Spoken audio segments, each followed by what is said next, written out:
Продолжува кампањата за локалните избори закажани за 19 октомври. Еве дел од пораките на кандидатите и лидерите на партиите испратени од денешните митинзи.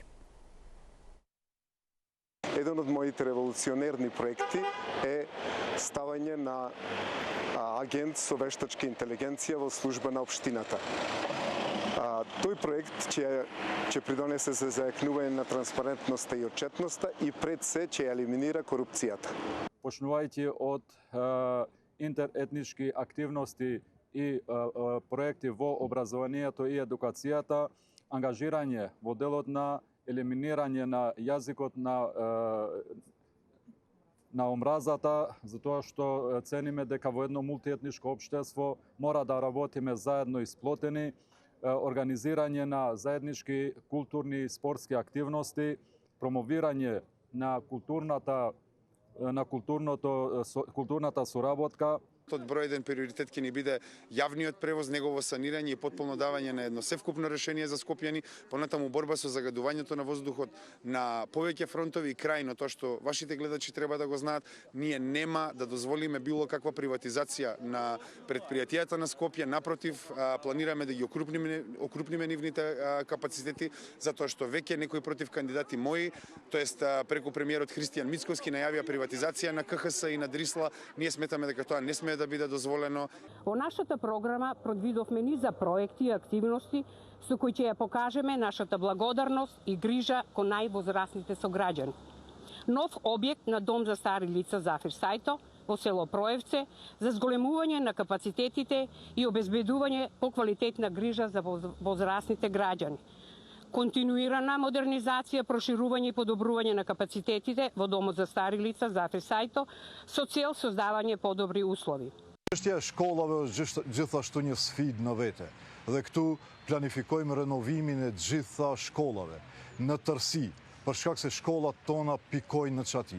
Shkollat tona kanë nyje sanitare të cilat fëmijët nuk i shfrytëzojnë dhe duhet bëjmë renovimin e plot për t'i bërë klasat tona sipas standardeve më të reja të teknologjisë, po edhe të inteligjencës artificiale, STEM klasa, me gjitha pajisjet e nevojshme, me oboret mjaftueshme, me kënde lojrash të duhura, me gjelbrim të duhur. Да го задржиме темпото, да ја продолжиме визијата и да внесеме нова енергија, нова мотивација и нови идеи во работата за Берово да биде модерен урбан дом за сите генерации. Ветувам дека ќе бидам на терен секој ден меѓу вас, заедно со вас. Мојата врата ќе биде отворена за сите, за секој инвеститор, за секој земјоделец, за секој стопанственик, за секој млад човек кој сака иднината да ја гради тука во Берово. Нема никаква мерка во земјоделството.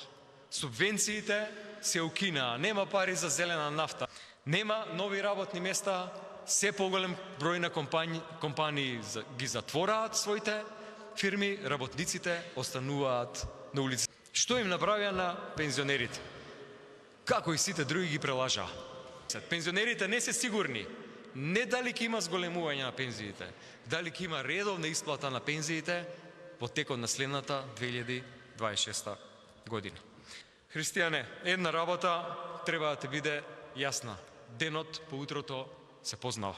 Уредување на речното корито и изградба на улица со целосна комунална инфраструктура од последниот мост до новиот парк во Деница, за кој поседуваме целосна комплетна документација и изготвен основен проект и планираме да следната календарска година го аплицираме на повикот од владата.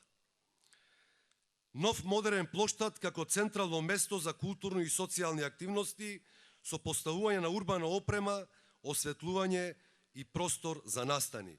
Големите промени не се случуваат наеднаш, тие растат чекор по чекор, одлука по одлука. Собравме идеи, ставови, прашања, критики и предлози од вас, од експерти, од секој што сака Радовиш да оди напред. Врз основа на искуства и современи трендови создадовме нешто вредно, план кој расте со секој ваш глас, со секој нов чекор, со секоја ваша поддршка. Од секој агол на општината кон една земничка иднина, со визија што се мери, а не само се ветува.